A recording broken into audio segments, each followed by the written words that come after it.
आजऱ्याच्या सोहम चव्हाणची नीट आणि JEE main परीक्षेत उल्लेखनीय कामगिरी.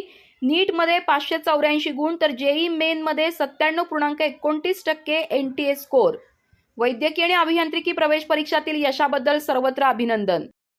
आजरा येथील सोहम सुनील चव्हाण यांनी देशातील प्रतिष्ठेच्या नीट आणि जेईई मेन या प्रवेश परीक्षांमध्ये उल्लेखनीय यश संपादन केले आहे. सोहमला नीट परीक्षेत 584 गुण मिळाले असून जीईई मेन परीक्षेत त्याने 97.29% NTA स्कोर मिळवला आहे.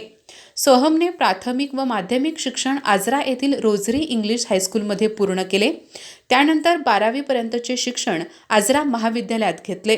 सातत्यपूर्ण अभ्यास, मेहनत आणि नियोजनाच्या जोरावर त्याने दोन्ही राष्ट्रीय स्तरावरील स्पर्धात्मक परीक्षांमध्ये उल्लेखनीय यश मिळवले. सोहम हा आजरा येथील कांचन मेडिकल स्टोअरचे संचालक सुनील चव्हाण यांचा मुलगा आहे. त्याच्या या यशामुळे कुटुंबासह आजरा परिसरात आनंदाचे वातावरण निर्माण झाले असून विविध क्षेत्रातील मान्यवर, शिक्षक, मित्रपरिवार आणि नागरिकांकडून त्यांच्यावर अभिनंदनाचा वर्षाव होत आहे. सोहमच्या या यशामुळे ग्रामीण भागातील विद्यार्थ्यांनाही जिद्द, मेहनत आणि योग्य मार्गदर्शनाच्या बळावर राष्ट्रीय स्तरावरील स्पर्धात्मक परीक्षांमध्ये यश मिळवता येते, हे पुन्हा एकदा अधोरेखित झाले आहे. अधिक माहिती आणि ताज्या घडामोडींसाठी आजच आमचे चॅनल सबस्क्राईब करा.